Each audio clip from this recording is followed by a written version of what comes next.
بسم الله الرحمن الرحيم.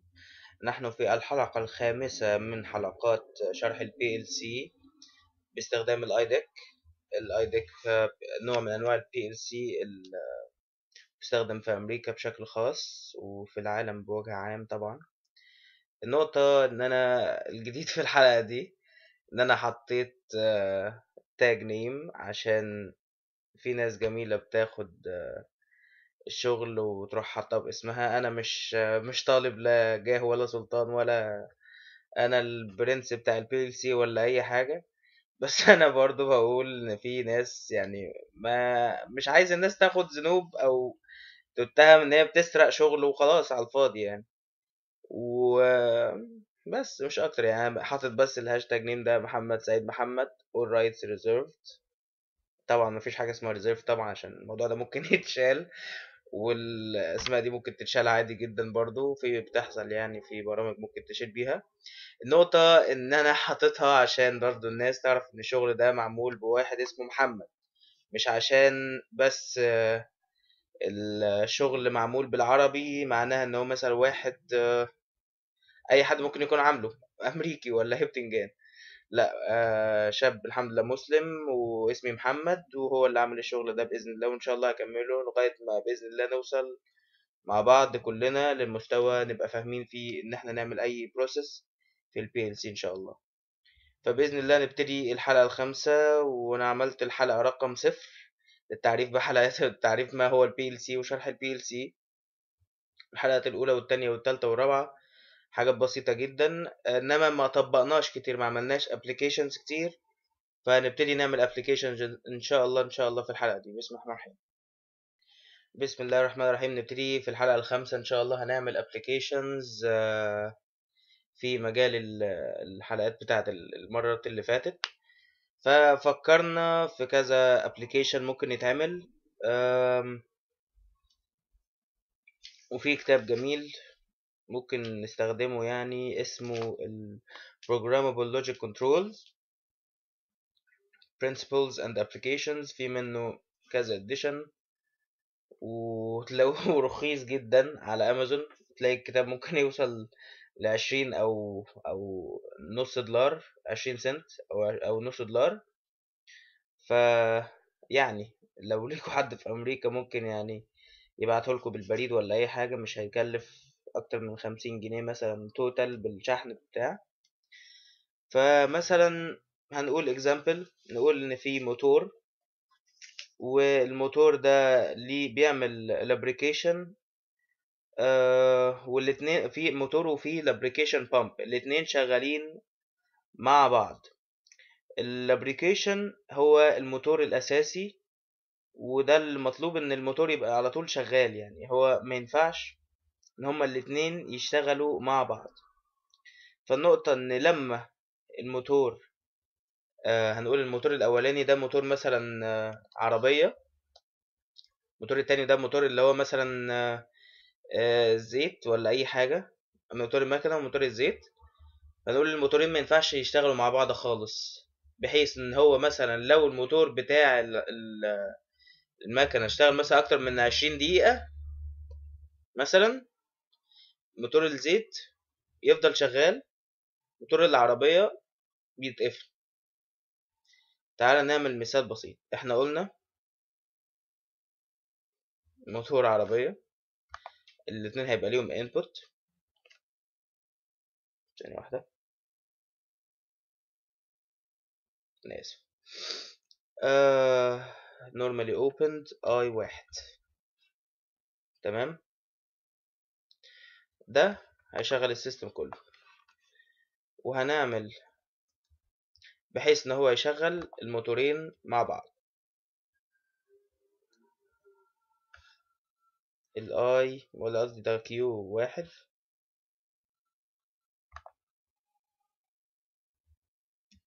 ده Q2. انا اسف جدا. ده عملتها input. المهم ان احنا هنعملها هنا output Q2. تمام تمام. ده هيبقى ايه؟ مش هيبقى momentary، مش هيبقى لحظي، هيبقى on off switch، هيبقى permanent switch، هيفضل شغال. تمام. ده سيستم بارن. اوكي ماشي. فلما هنقول بقى ان احنا لما الموتور الاولاني مثلا لما يشتغل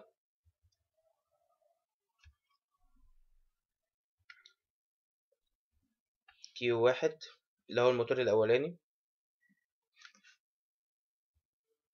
لما يشتغل هيروح بعد 30 مثلا، قلنا بعد 20 دقيقة، هنخليها مثلا 20 ثانية أو هنخليها حاجة قليلة كده جميلة.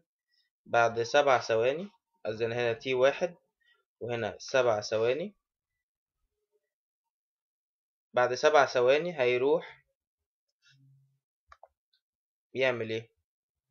يروح مشغل output تالت Q3، بحيث ان Q3 ده بقى يعمل ايه؟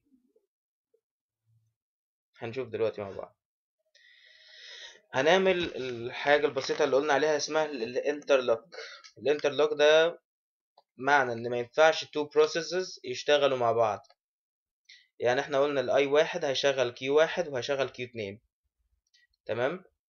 Q1 لما يشتغل بعد 7 ثواني هيروح مشغل Q3، ولما Q1 يشتغل، ثانية واحدة، ادي normally open Q1 برضو. ينفع تستخدم الاوتبوت اللي هو ده كذا input، مش لازم يبقى input واحد. وهنا يروح مثلا مشغل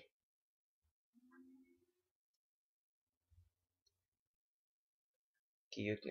طب نخليها بطريقة احسن او طريقة عقلانية اكتر، انا اسف. ترى ماشي، كل اللي بعمله cut و paste، تمام. الاي واحد هيشغل الكيو واحد، لما كيو واحد يشتغل Q3 هتشتغل. لما الكيو 3 تشتغل هيعمل رد فعل تاني، بس الفكرة ان هو لو يعني انا اللي عايز اعمله ان هو كحاجة emergency. يعني احنا مثلا مكنة ما تقدرش تشتغل اكتر من ساعة مثلا، انتوا فاهمين الفكرة. والمكنة اللي طول ما هي شغالة، قصدي لازم اول ما تعدي الساعة مثلا لازم مثلا نزود لها زيت. فهنغير بقى، ثانية واحدة انا اسف. يعني مثلا احنا هنسيبها شغالة بعد ساعة، هنقول مثلا هي 7 ثواني دول ساعة مثلا، هتروح مشغلة الزيت، تمام. فاحنا دلوقتي هنعمل سيميوليشن. دلوقتي المكنة مش شغالة، دلوقتي انا هشغل المكنة شغالة، المكنة فضلت شغالة عمالة بتحرق مثلا بنزين بتاع، بعد ساعة من الشغل شغالة برضو اهي، بس حطيت زيت.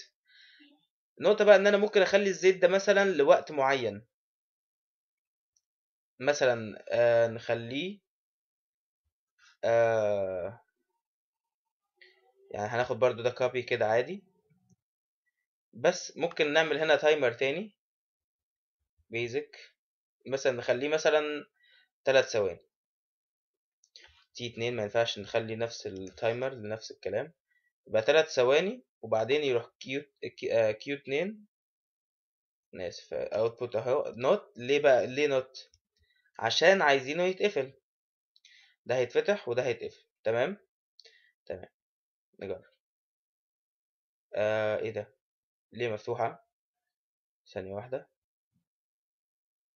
طيب ثانية واحدة بس اشوف الفكرة. Q3 Q2، ثانية واحدة.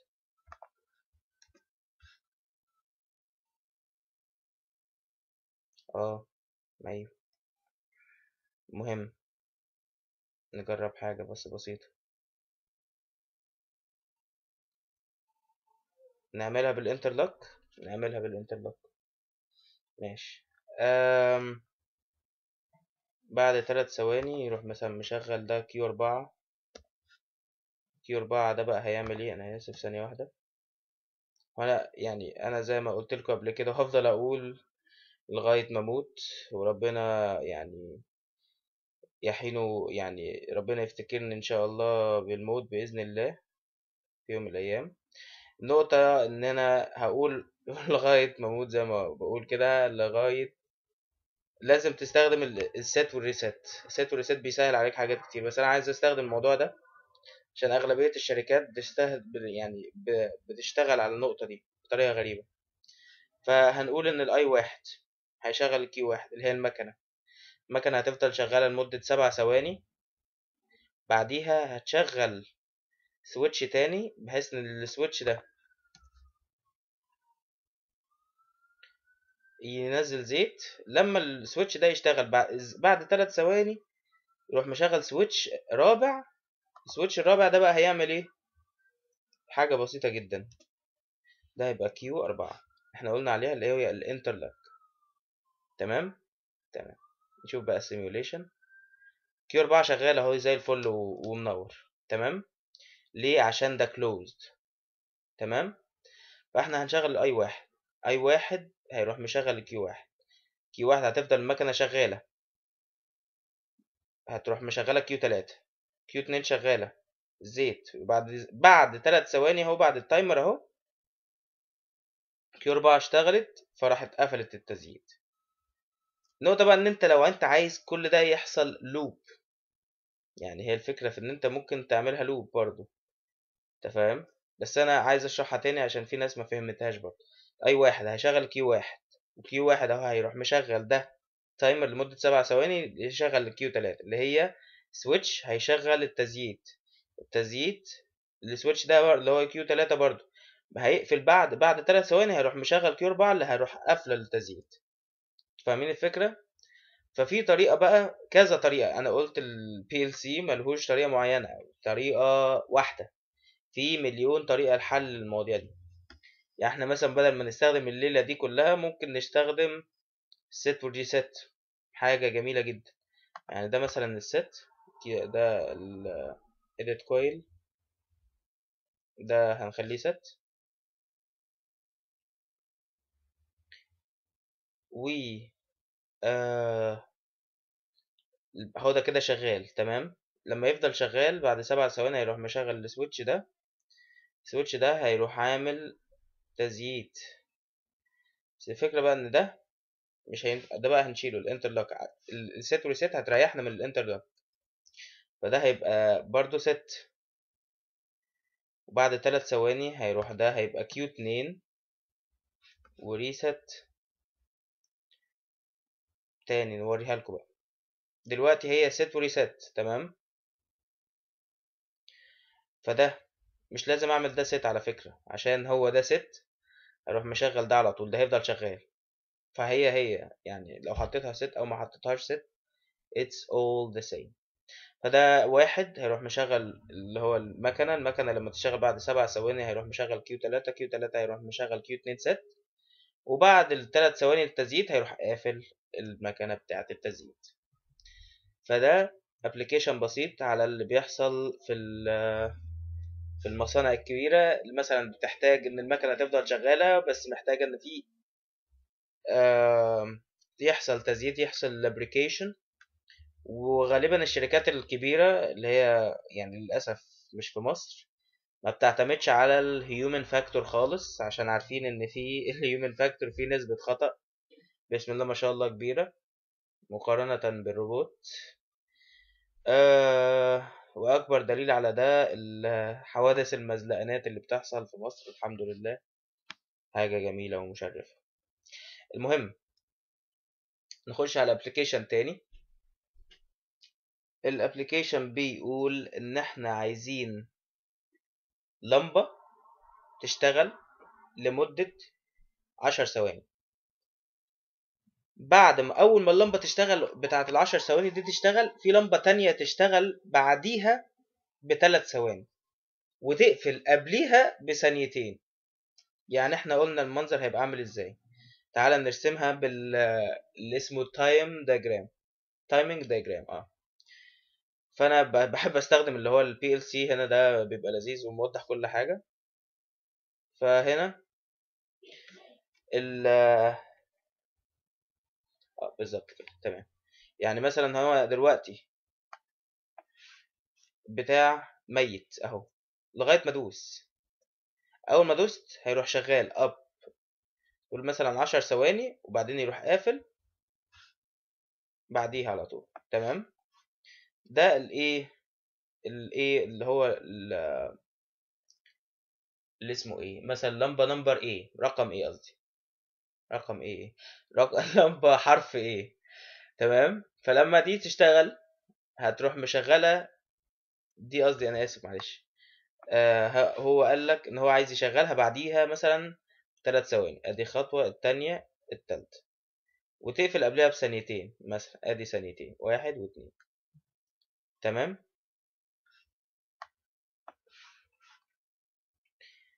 وفي الوقت ده يعني هو انا عايز مثلا ان هو ادي التايمنج دياجرام، ادي رقم هنا في لما تشتغل لسه ما اشتغلتش، واحد اتنين تلاتة، ادي مثلا 3 ثواني، وبعدين اشتغلت ثانية وراحت قفلت تاني. عايزين نعمل حاجة بسيطة زي دي، بحيث ان هما الاتنين في كذا طريقة ممكن يعني تعملها بطريقة جميلة جدا. يعني أنا عن نفسي بفضل أوضح موضوع الانترلوك ده عشان مهم جدا في الصناعة دلوقتي. تاني، احنا قلنا اهو في input اي واحد هيروح مشغل اللمبة كيو واحد، والاي واحد يعني احنا قلنا الاي واحد هيبقى on و off switch عشان نسهل على بعض الايه المهم. لو مش on و off switch ليها برضو صرف، مش مشكلة. وقلنا الصرفة بتاعتها ان احنا نخلي ده مثلا اللي هو مومنتري، نخلي ده ست، نسميه مثلا كيو زيرو اللي هو الصفر، يعني عملية رقم صفر، ونخلي الكيو زيرو دي كيو زيرو، ده الايه اللي هو الستارتنج بوينت بتاعتنا. ماشي نخليها كده مش مشكلة. ادي الاي واحد هيشغل ده على طول، ده لما يشتغل على طول هيروح مشغل كيو واحد، عامل كيو واحد هنا اللي هو اوتبوت 1، وهنعمل هنا كيو 2. الفكرة بقى في النقطة دي ان انت عايز تخلي كيو واحد يشتغل قبل كيو 2، او تخلي بمعنى اصح كيو 2 تشتغل متأخرة عن كيو واحد. فاحنا هنشغل كيو واحد وعايزين نخلي كيو 2 متأخرة، بعدين نخليها متأخرة ازاي؟ نعمل تايمر اون ديلي. نحط التايمر هنا في اي حتة جنب الكيو 2، تايمر مثلا قلنا 3 ثواني، انا اسف تي واحد،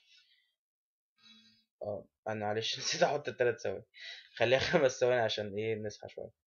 النقطة ان هو تي واحد 5 ثواني، وكيو 2 هيروح شغال. تمام. تمام. فكرة بقى ان انا عايز اقفل كيو 2 بعد بعد قد ايه، بعد ال5 ثواني دول مثلا هنخليها نقفلها، عايز اقفل كيو 2 بعد ثانيتين او 3 ثواني، خليها 3 ثواني. فاحنا هنعمل ايه هنا؟ هنعمل الانترلوك، هنروح عاملين هنا مجرد ما كيو 2 تشتغل، قصدي كيو 2 تشتغل، نخليها كيو 0، كيو 0 تشتغل، نعملها input، انا اسف لا يا ربي مهم، دي هنشيلها خالص، باي باي. دي هتبقى كيو 2، قصدي هتبقى دي كيو 3 اللي هي الانترلوك. لا هنحطه فين يا ولاد، هنحطه فين يا ولاد، هنحطه فين يا ولاد؟ ماشي هنعمل هنا الكيو اللي هو الكيو 0، حد شافها من غلط. هنحط هنا الكيو 3. تمام. الكيو 3 ده ما ينفعش يبقى اوبن، لازم يبقى كلوزد عشان هو انترلوك. تمام. فالفكرة ان احنا قلنا اي واحد هيشغل الكيو 0، كيو 0 هيروح مشغل الكيو 1، كيو 1 الكيو 0 هيروح مشغل برضو بعد 5 ثواني كيو 2، والكيو 3 كلوزد مش هتأثر فيها. لما كيو 3 بقى، لما كيو 0 يشتغل هيشغل كيو 3، بس الفكرة ان احنا هنحط هنا ايه بقى، تايمر تاني. التايمر التاني بقى ده هيبقى الكام، احنا قلنا عايزينها تشتغل مثلا 4 ثواني، احنا قلنا 3 بس بقت 4 عشان الديمقراطية. المهم ان هي بقت 8. هي دلوقتي 5 هتبقى مثلا 9. ليه 9؟ 9 ناقص 5 يساوي 4. فبعد 9 ثواني Q3 هتشتغل، هتروح قطع Q2. عايزين بقى نقفل Q1. هنقفل Q1 ازاي؟ ان احنا نقفل Q0. نقفل Q0 ازاي؟ ان احنا نعمل ريست ل Q0. فهنروح هنا عاملين خط تاني input. دي هنعمل Q0. Q0 ممكن يقفل نفسه على فكرة. فهنا بقى هنعمل اللي هو الاوتبوت، قصدي الريست Q0 برضو، وهنحط تايمر هنا 10 ثواني. T3 10 ثواني، خليها 12 ثانية. تمام. تمام. نجرب بقى الهرتلة اللي احنا عملناها دي. اهلا وسهلا. اي واحد شغال الله ينور. الكيو واحد شغال الله ينور. تمام. هنا يا ولاد هنشغل الاي واحد، هيشغل الكيو زيرو. الكيو زيرو هيروح مشغل الكيو واحد. الكيو زيرو ذات نفسه هيشغل كيو اتنين بعد 5 ثواني. الكيو زيرو برضو هيشغل كيو تلاتة بعد 9 ثواني، اللي هو هيقفل كيو اتنين. وبعدين كيو زيرو هيقفل نفسه بعد 12 ثانية. تمام. نجرب. بسم الله الرحمن الرحيم. قلنا ده ايه؟ مومنتاري. ده هيبقى سويتش لحظي. فهنروح دايسين لحظيا اهو شغال. الكيو واحد شغال بعد 3 ثواني. ده بعد 5 ثواني قصدي اشتغل. كيو 3 قفل، وبعد ده بعد 12 ثانية يروح قافل نفسه. system relooping all its by all is just happening by itself. مش عارف بتكلم زي مرسي، بس النقطة ان انا تعبان، اعذروني.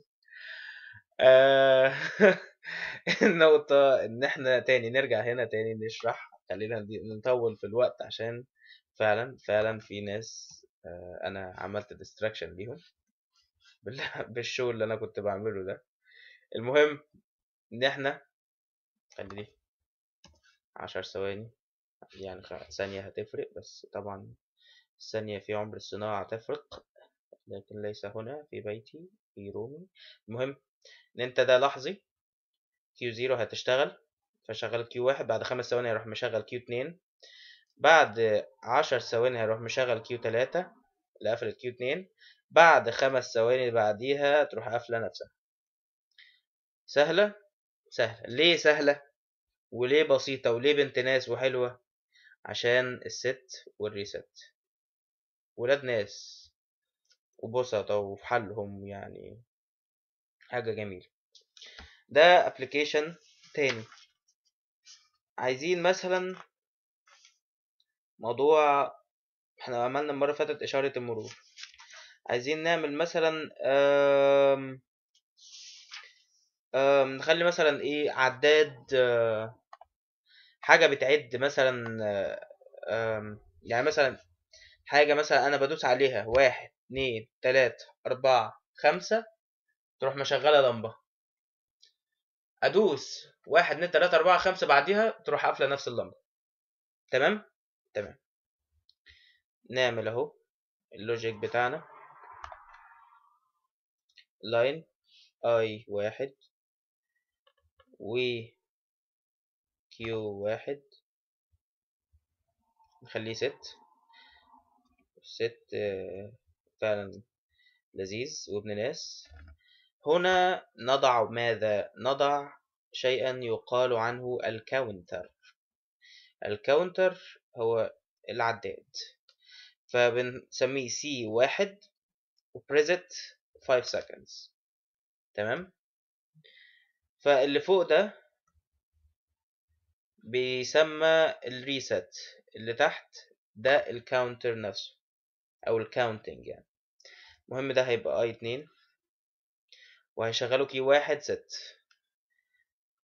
نفس العداد، نفس كل حاجة. تمام. وحتى نفس الكاونتر. انا اسف. هناخد الكوبي ونعمل لك بيست ونغير جوه، نخلي ده 2 ونخلي ده بدل ما هو 5 نخليه 10. ونخلي ده برضو ناخده كوبي كده وجميل ونعمله edit ونخليه reset. فايه التريكس في ان انت برضو هتاخد كوبي من الخطوات دي، هيبقى كل الموضوع بالنسبه لك كوبي بيست كوبي بيست كوبي بيست، خصوصا لما تبقى بتعمل عمليه او بتشرح حاجه بسيطه. بسم الله الرحمن الرحيم. دلوقتي احنا قلنا عايزين ندوس على حاجه 5 مرات تروح مشغله لنا لمبه، ادوس عليها 5 مرات بعد ما قفلتها، بعد ما شغلتها قصدي، تروح قافلاها لي. بسم الله الرحمن الرحيم. نبتدي اهو. اول دوسه ما عملتش اي حاجه، ليه؟ عشان ده الريست. خلينا هنا في الكاونتر اللي بيعد، ادي هيعد 1، بيعد فوق وتحت على فكره. لو دوست هنا هيشغل 2، ليه؟ عشان ده نفس الانبوت. 3، 4، 5 هيروح مشغل. تمام. فهو اشتغل وعمل لنا مفاجأة. ليه؟ عشان هو اشتغل، هو الكاونتر بتاعه 5 وراح قاري 5 وراح مشغل. هنا بقى ان ده الكاونتر بتاعه 10 عشان يعمل ريست، فهنروح دايسين هنا 1، 2، بص 3، 4. بلعب ضغط مش هعمل كده. 10. فراح عمل ريست وراح قافل. تمام.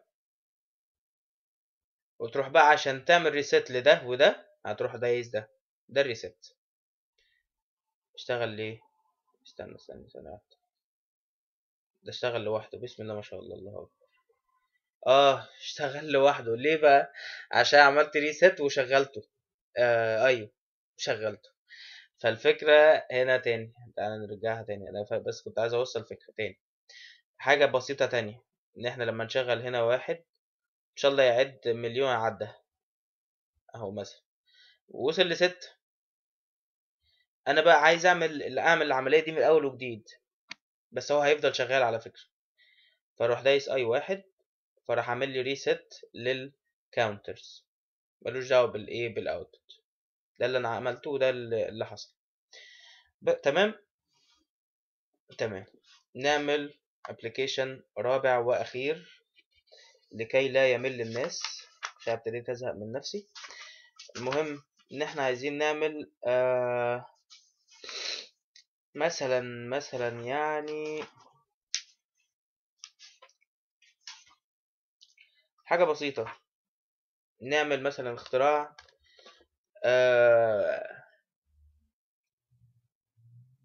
يعني مثلا فكرت في، كنت عملت المشروع بتاعي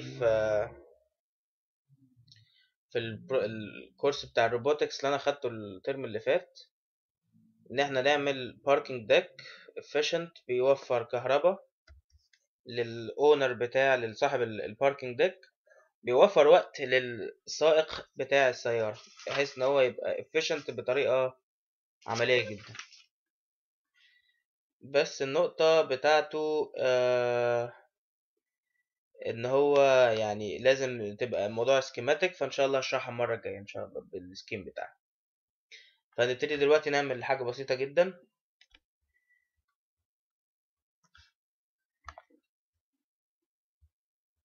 اي 1 برضو هيشغل ست العملية Q1. أنا آسف Q1. العملية دي بقى اللي أنا هعملها دي، هعمل حاجة بسيطة جدا. يعني مثلا هقول إيه، أي أبليكيشن بسيط. أكيد في أبليكيشن بسيط دلوقتي. مثلا احنا قلنا الموضوع بتاع برطمان الصلصة، نعمل برطمان الصلصة. هنخلي السيستم يشتغل ويعمل لوب لوحده، بحيث ان هو لما يعمل عمليه يروح واخد تايم يعمل العمليه دي، وبعدين يروح داخل على العمليه اللي بعدها وبعمليه اللي بعدها العمليه اللي بعدها. في السيستم ده هيروح مشغل دلوقتي، هيعمل سنسنج. ده انا اسف، دلوقتي هيبتدي العمليه لوحده، حاجه يعني ناتشورال جدا. ماشي. فالنقطه ان انت دلوقتي هتعمل ايه؟ هتعمل حاجه بسيطه جدا. قلنا هنعمل ايه؟ ادي مثلا هنشغل السيستم لوحده. السيستم لما يشتغل هيروح مشغل الكيو 1. Q1 لما يشتغل اللي هو السيستم ممكن نعمله مومنتري او ايه، قلنا اون واوف مش فارقه. نقطه ان انت عايزين لما يلقط مثلا علبه الصلصه يروح مثلا منزل الصلصه، علبه الصلصه فاضيه فهيحط الصلصه فيها. تمام. فادي مثلا العمليه اهي وشغاله. فكرة ان انت دلوقتي عايز تخلي سير اللي هو ماشي عليه الايه العلب الصلصة الفاضي، فده هيفضل الاوتبوت بتاعك اللي هو Q2، ده اللي هيفضل شغال لغاية ما انت توقفه بعدين بإذن الله. تمام. دي process number 1. process number 2 ان انت بقى عايز اول ما اسمه ده الكان الفاضية اللي ما فيهاش اي صلصة تعدي كده، يروح واقف السير. تمام. وبعدين يروح عامل العملية وبعدين يروح مشغل السير بعدين. تمام. اللي هو مثلا يحط صلصة ايا كان، انا بقول مثال سخيف شوية بس يلا مع بعض. فاحنا قلنا اول ما يلقط اللي هو هنحط sensor normally opened، هنسميه Q، قصدي هنسميه I 3، اللي هو ده هيبقى مومنتري. اول ما يلقط هيروح قاطع السير. تمام. ده هيبقى اوتبوت، هيبقى Q4. Q4 ده بقى هحطه هنا normally closed input Q4 بحيث ان هو يقطع السير ويوقفه ويعمل Q5. Q5 ماشي. اول ما Q5 تشتغل اللي هي العملية تشتغل بعد تايم معين، اللي هو اللي هياخد الصلصة هتاخد يعني الوقت اللي هتغلى عشان تملى طبق طبق هتملى كان الصلصة. دي Q5 اول ما تشتغل بعد تايمر معين،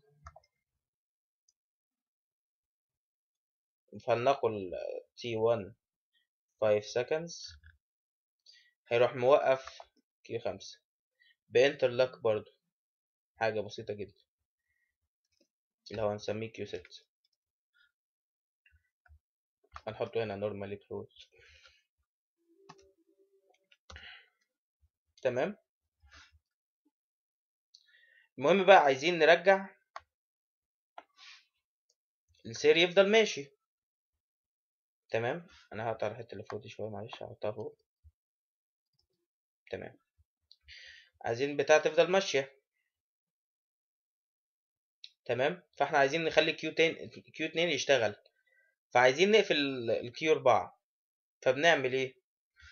فهنا هنروح عاملين بعد 5 ثواني نروح عاملين انترلوك ل Q4، ده هنسميه Q7 مثلا، وده هنعمله open قصدي normally closed، ده Q7. تمام. فدول مجرد بس السلسلة من الانترلوكس. تمام. فاحنا قلنا ان في علبة صلصة فاضية م... واقفة على السير مستنية الراجل هيجي يروح مشغل السير. بعد ما السير يشتغل هيروح لاقط سنسور تاني. السنسور ده هنقول ان هو يعني لو عايزينه نخليه قصدي ممكن نخليه مومنتري، فعلا نخليه مومنتري عشان يبقى في حاجة عملية فعلا بتتعمل يعني. فهنخليه مثلا دي خطوة متأخرة كده، وهنشيل الاتنين دول كده معلش مع بعض، يلا شاكب راكب. وده هيبقى ست Q8، بس هنا مفيش Q8 ففي هنخليه Q0. وده هيروح عامل كده كده، وده هيبقى Q، ثانية واحدة، ست هيبقى لا هيبقى normally open Q0. فيروح Q0 مشغل ال Q4 و Q5 وبعد 5 ثواني يروح عامل ريست ل Q0. تمام. انا طبعا في ناس وقعت مني، أنا متأكد من الموضوع ده، بس لما تيجي نشوف كل حاجة مع بعض هتبقى ان شاء الله شغاله كويس اوي. تمام. دلوقتي دول اخضر ليه؟ عشان شغالين، دولت نورمالي كلوزد. تمام. احنا قلنا اللي هو السير هيبقى فاضي مش شغال، نحط عليه الكان بتاعة الصلصة، مجرد ما ادوس على السير هيروح شغال السير اهو.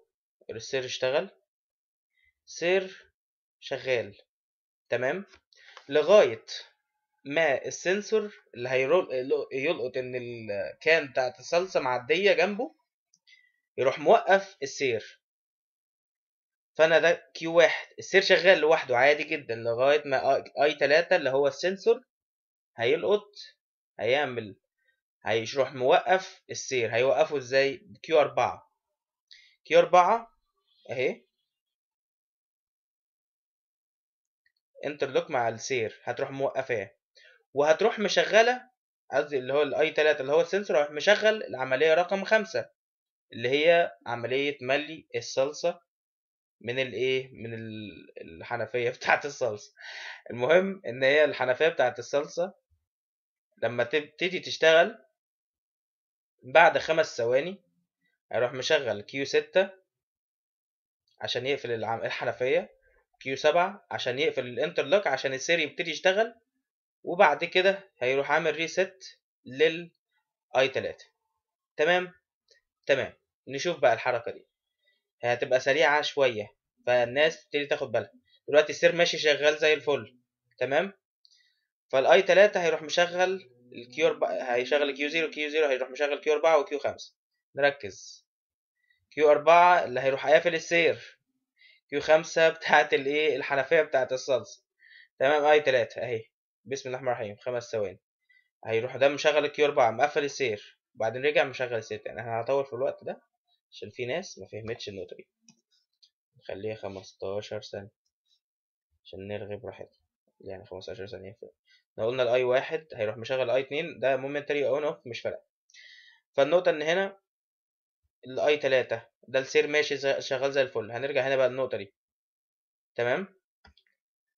انا محتاج بس ايوه يا سلام. المهم اللي هنا الاي 3 هيروح مشغل كيو 0، كيو 0 هيروح مشغل الكيو 4 اللي هو الانترلوك لكيو 2، وكيو 5 اللي هي العمليه بتاعه صب الصلصه جوه الكان. تاني اهو الاي 3 شغال، كيو 0، كيو 0 شغل كيو 4 اللي هو قفل الكيو 2، وشغل كيو 5 الحنفيه شغاله 15 ثانيه عماله بتصب صلصه 15 ثانيه. كيو 6 هيشتغل بعد ثانيتين وهيعمل ريست لده. كيو 6 اللي هي كانت مفتوحة في الفترة دي، كانت قصدي كانت يعني كانت شغالة، دلوقتي راحت قفلت. أنا آسف. لما فتحت تاني فراحت عملت بس ريست لكيو 5 وكيو 4. أنا عايز أوضح اللحظة الأخيرة في اللقطة دي، يعني خلينا هنا في اللقطة دي تاني. قلنا تاني اهو كيو 0، كيو 0 شغل كيو 4 وكيو 5، كيو 4 قفلت السير، كيو 5 عمالة بتنزل الصلصة، كيو 6 هتروح مقفولة هنا لما ده يشتغل. لما ده يشتغل شايفين بس اللحظة دي، اللحظة دي بقى ايه اللي حصل؟ كيو 6 فتحت ثانية، مش ثانية، ملي سكند. تمام. ملي سكند فراحت فتحت دي، فراحت قفلت الحنفية بتاعت الايه الصلصة. وكيو 7 راحت اشتغلت، راحت عملت ايه؟ راحت قفلت الانترلوك اللي كان مقفل السير، والسير راح مكمل ماشي عادي. والكيو 0 راحت قفلت العملية نفسها اللي هي صب على عمليتين. تمام. فدي احدى الابلكيشنز لو عايزين نعمل ريسيت طبعا للبروسيس كلها. فهنا عندك الست هتروح عامل ايه؟ زي الشاطر هتروح نازل، مش زي خيرت الشاطر، زي الشاطر هتروح نازل. فين عندك الريسيت اهو كيو 1 وبس